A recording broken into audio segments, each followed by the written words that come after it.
कृषि एवं पशुपालन मंत्री चंद्र कुमार ने धर्मशाला में पत्रकारों से बातचीत के दौरान सरकार की नई योजनाओं और उपलब्धियों पर चर्चा की। उन्होंने बताया कि 11 दिसंबर से गोबर की बजाय तैयार खाद को 3 रुपए प्रति किलो के हिसाब से खरीदा जाएगा।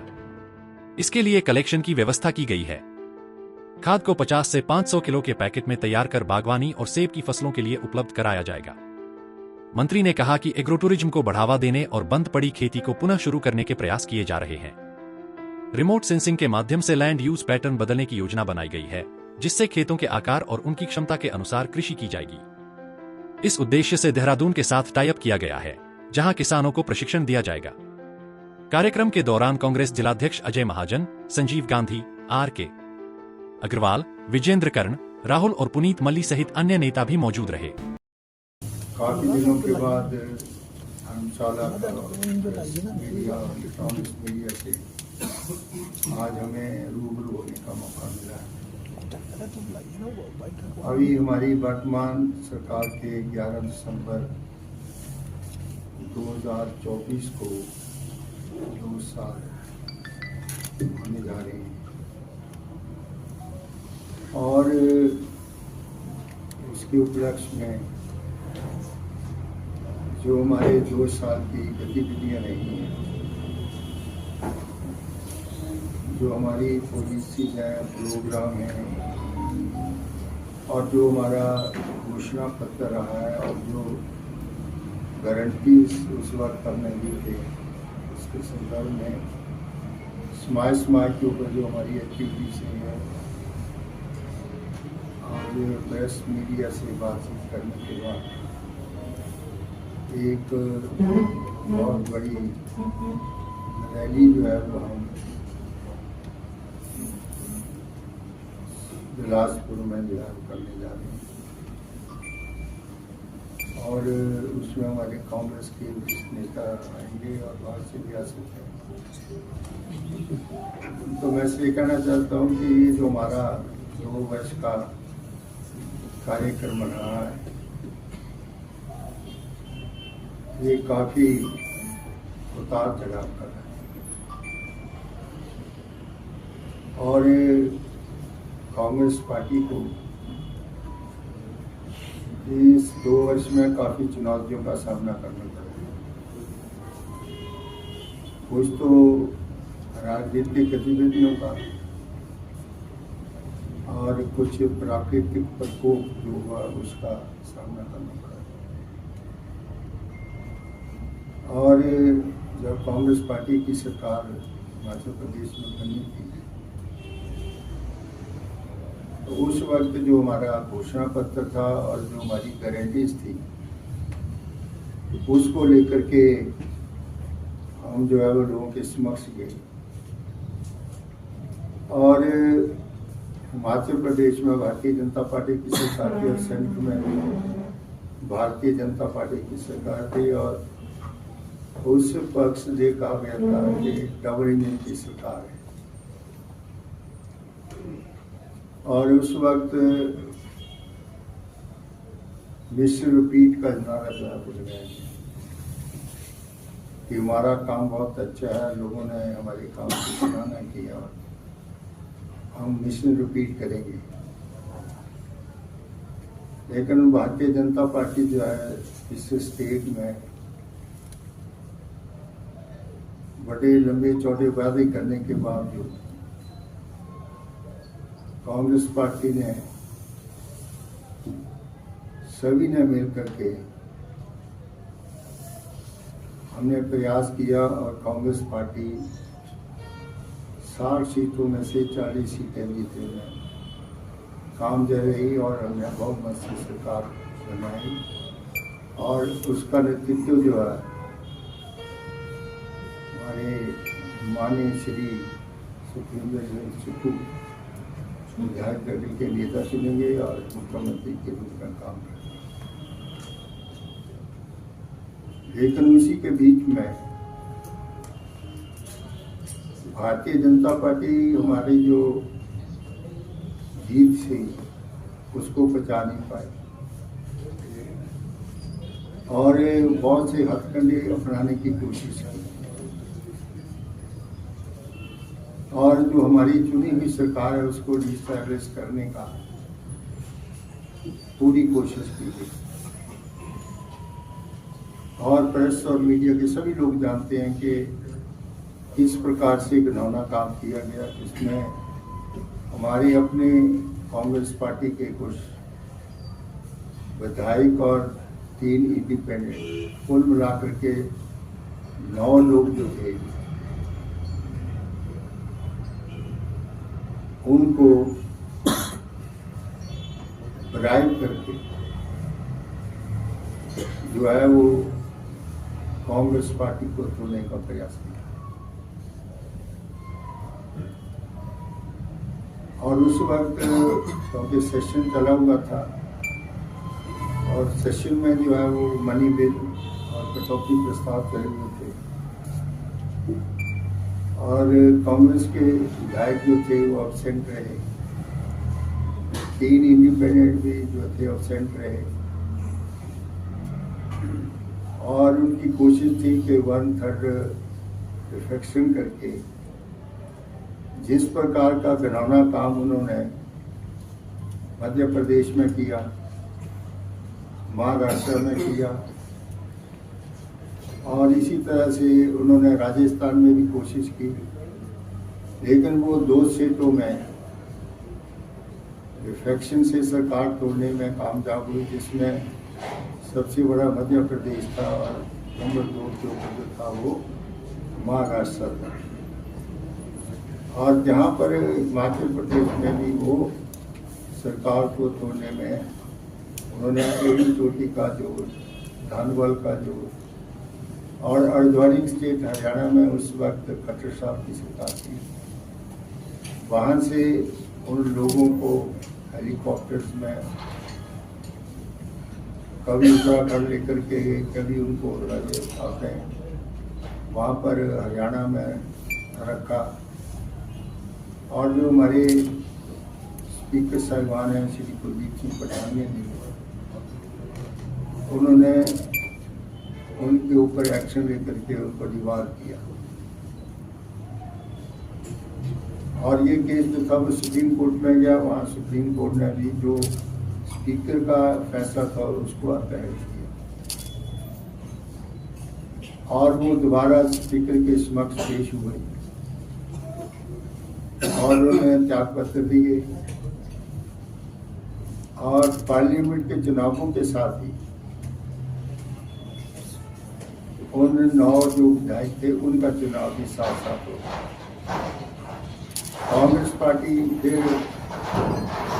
6 सीटें जीत करके हमारा फिर जो है दोबारा 40 का बहुमत का आंकड़ा था, तो कांग्रेस पार्टी ने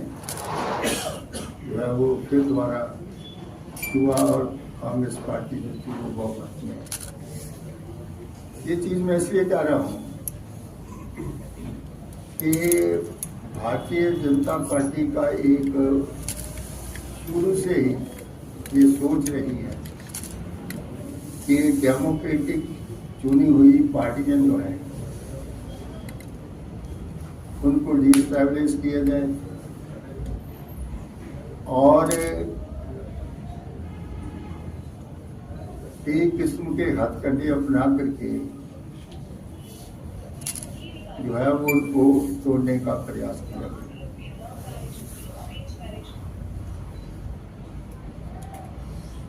प्रजातंत्र में क्योंकि ये जो हमारी डेमोक्रेसी सबसे बड़ा हिंदुस्तान का ये लोकतंत्र है और इसका फेडरल स्ट्रक्चर है। कई स्टेटों में भारतीय जनता पार्टी आ रही है, कई स्टेटों में कांग्रेस आ रही है, कई स्टेटों में जो है वो दूसरे अलायंस पार्टनर्स आ रहे हैं, कहीं ममता बनर्जी आ रही है, कहीं से अखिलेश सिंह जी से कोई जो है वो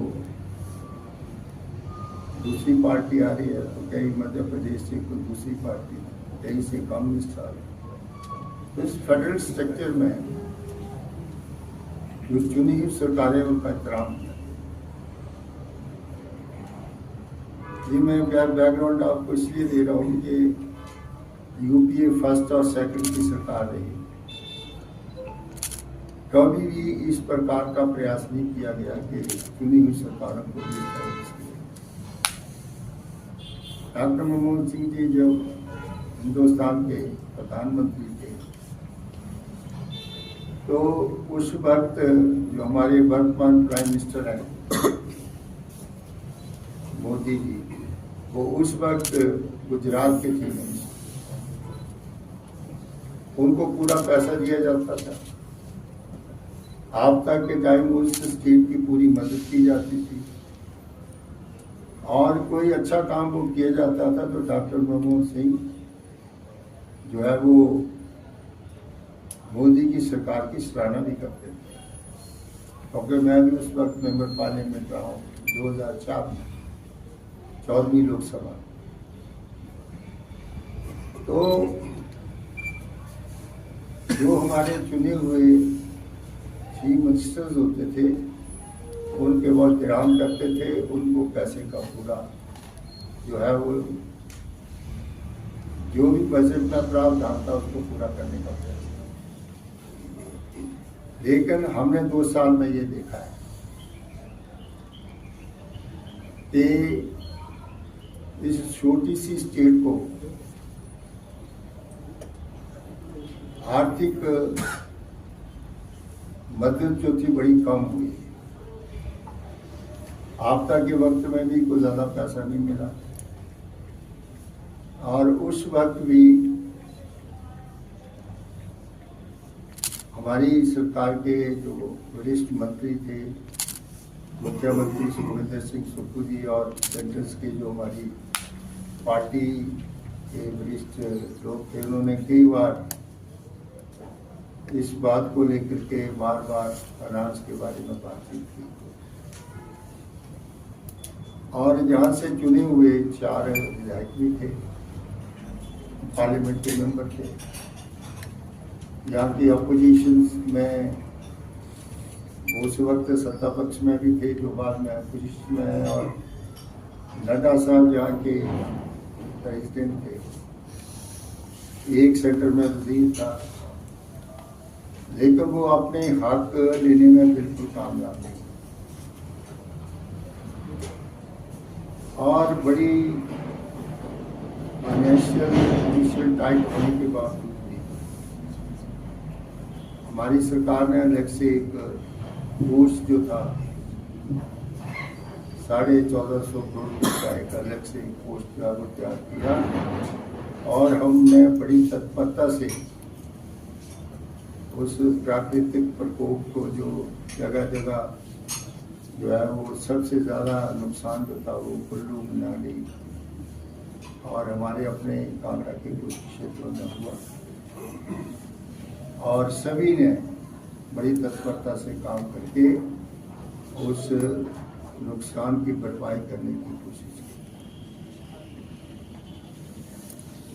तो मैं इसलिए कहना चाहता हूँ कि दिल्ली का जो रुख है वो सभी स्टेटों को काफी एक जैसा है और जो पैसा मिलता है चाहे वो आपदा के कारण मिलता है या किसी और जगह से मिलता है, उसको उसका जो है वो सभी स्टेटों को ये हक है कि वो अपना क्लेम कर सकते हैं। पहले जब कोई आपदा आ जाती थी, चाहे अर्थक्वेक्स आता था, फ्लड्स आते थे, सूखा पड़ता था, तो स्पेशल ग्रांट्स और स्पेशल पैसा जो स्टेट्स को दिया जाता था। लेकिन अब हमारा जो बजट होता है उसी में ही कुछ पैसे का प्रावधान जो है वो 5 साल के लिए 7 साल के बजट में ही उसका प्रावधान हो जाता है। ओवर एंड अबव जो भी स्टेट में ज़्यादा नुकसान होता है उसकी भरपाई सरकार को ही करनी पड़ती है और भारत सरकार को अपनी नीति से पैसा देना पड़ता है। तो उस वक्त के हालात को देख करके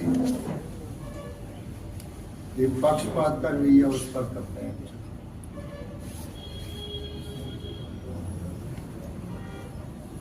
अब कुछ देर के बाद सरकार स्टेबल हुई है और हमारी जो कमिटमेंट रही है लोगों के प्रति उसको हमने पूरा करने का प्रयास किया। हमारा घोषणा पत्र 5 साल के लिए है। हमने अपनी गारंटीज को भी 5 साल में पूरा किया। सबसे पहली गारंटी जो हमने अपने लोगों के प्रति खास करके जो सरकारी कर्मचारी थे उनके प्रति हमारी कमिटमेंट ये थी कि जब कांग्रेस पार्टी की सरकार बनेगी तो हम अपने पहले बजट में जो हमारी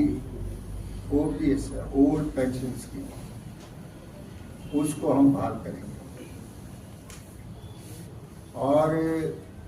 ओल्ड पेंशन स्कीम में जो सरकारी कर्मचारी रिटायर होता है लास्ट पे ड्रॉ उसका 50% जो है वो पेंशन होती है और उसके ऊपर 137% डी होता है। तो जब वो रिटायर होता है तो उसकी लास्ट सैलरी और उसकी पेंशन जो है वो बराबर ही। आज 1,35,000 सरकारी कर्मचारियों को पुरानी पेंशन का लाभ हो रहा है और जब हमने ओल्ड पेंशन स्कीम को लागू करने का फैसला किया तो दिल्ली की सरकार में बड़ी बखलाहट होगी और दिल्ली की सरकार ने एक नई स्कीम जो थी वो शुरू कर दी। हमारी जो ओल्ड पेंशन स्कीम है उसके पैरेलल एक और स्कीम जो थी वो दिल्ली की सरकार ने शुरू की, लेकिन लोगों ने उसको नहीं माना और उस वक्त राजस्थान के भी इलेक्शंस जो साथ साथ आए तो राजस्थान ने भी ओल्ड पेंशन स्कीम लागू कर दी, लेकिन जब वो चुनाव जीत गए राजस्थान में तो उन्होंने वो स्कीम लागू की। हिमाचल प्रदेश पहला हिंदुस्तान का राज्य है छोटा सा जिसमें हमने सरकारी कर्मचारियों की पुरानी पेंशन को बहाल किया और आज हमारे बहुत से सरकारी कर्मचारी जो 3-4 हज़ार रुपया पेंशन दे रहे थे आज पुरानी पेंशन का लाभ हमारे 1,37,000 सरकारी कर्मचारियों को मिल रहा है। दूसरा हमारा कार्यक्रम ये था कि 1500 रुपये का हमने जो उस वक्त वादा किया था कि जो महिलाएं जो सुपात्र हैं उनको हम 1500 रुपया जो है वो हर महीने जो है वो उनको हम एक फाइनेंशियल एड देने का उसमें 2-3 स्टेट्स को कवर किया, लाहौर है, स्पीति है, किन्नौर है और जो दूसरी महिला ये थी जिसकी पेंशन ऑलरेडी 1200 रुपये थी उसको 1500 रुपये और अब हमने दूसरे चरण में कुछ डिस्ट्रिक्ट हैं जिसमें 1500 रुपये देने का प्रावधान किया और बड़ी जल्दी हम पूरी स्टेट में की बहनों को 1500 रुपया जो सुपात्र महिला हैं उनको पूरा करने का प्रयास करें। ये कमिटमेंट भी हमारी 5 साल की है। तीसरा हमने कमिटमेंट ये की थी कि हम एग्रीकल्चर सेक्टर में खास करके खेती बाड़ी और पशुधन के साथ जो हम लोग उसमें गाय का दूध जो है जो उस वक्त 30 रुपये लीटर था आज हमने जो है वो उसको बढ़ा करके जो है वो 40 रुपये लीटर किया और जो भैंस का दूध है वो 55 रुपये लीटर। ये भी हमारी कमिटमेंट थी किसानों के प्रति। और सबसे बड़ा जो हमारा दूध का कारखाना जो है उसको हम डेयरी में मॉडर्न प्लांट लगाने जा रहे हैं जिसके ऊपर लगभग 300 करोड़ रुपया जो खर्च किया जाएगा जिसके बाई प्रोजेक्ट किया जाएगा। और अभी हमने एक कारखाना जो है दत्तनगर में लगाया जिसमें लगभग 1 लाख लीटर के लगभग दूध का बाई प्रोजेक्ट जो है और दूध व्यापार से निकटवर्ती क्षेत्रों से आ रहा है और काफ़ी तादाद में लोग जो हैं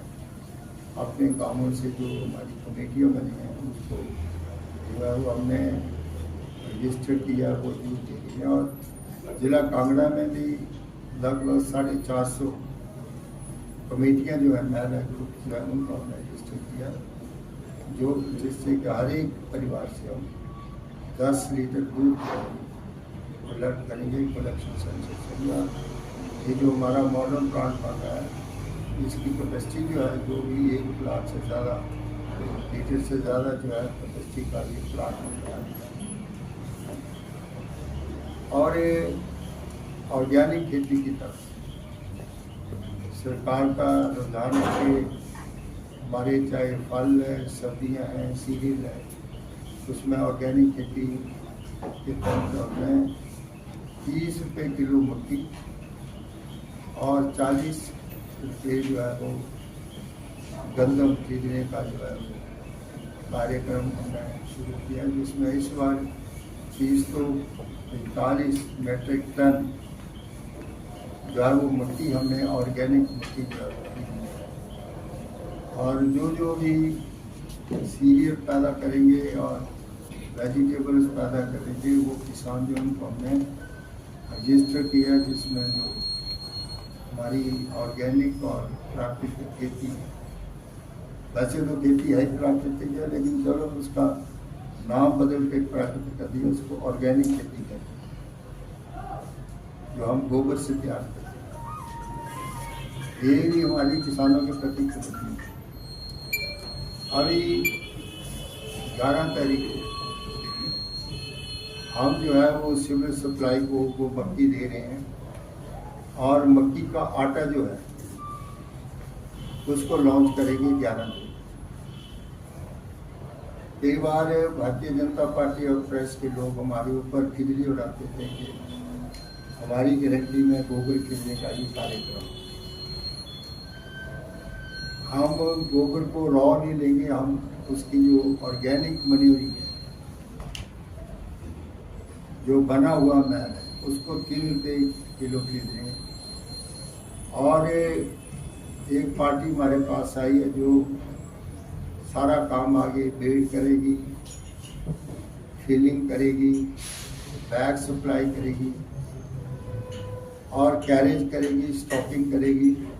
उसको हम 4 से लेकर 5 रुपये किलो देंगे। और जो हमारे वेयर हाउसेज है, चाहे वो फूड कॉर्पोरेशन के हैं या हिमाचल के अपने स्टोर्स हैं, उसमें हम उसकी स्टैकिंग करेंगे। और वो ऑर्गेनिक मन्यूरिंग जो उसको हम खुले बाजार में भी 550 किलो का, 5 किलो का, 100 किलो का पैकेज बना करके मार्केट में फ्लोट करेंगे। और उसको हम ऑर्चर्ड्स को देंगे बागवानी के लिए, जिसमें ज़्यादा करके हमारे ऊपर के इलाके जो बबल है, कोटखाई है और दूसरे जहाँ से सेब पैदा होता है उनको हम देंगे। और जो हमारे एग्रीकल्चर फॉर्म्स हैं उनको दोबारा हम रिवाइव करने जा रहे हैं, जितनी हमारे एग्रीकल्चर की, और उस पे पर उसके ऊपर हम ऑर्गेनिक खेती करने जा रहे हैं। और उसके साथ साथ एग्रो टूरिज्म भी डेवलप करने जा रहे हैं। हम मॉडल जो है उनको फार्म्स को बनाएंगे और एग्रीकल्चर प्रैक्टिसेस करेंगे, सीड भी तैयार करेंगे, ऑफ सीजन वेजिटेबल भी बनाएंगे और एग्रो टूरिज्म को भी हम डेवलप करेंगे। और हमारी पूरा प्रयास है कि हिमाचल प्रदेश पहली स्टेट हिंदुस्तान में होगी जो ऑर्गेनिक खेती में सबसे अग्रणी हो। जो हमने क्लस्टर्स बनाए,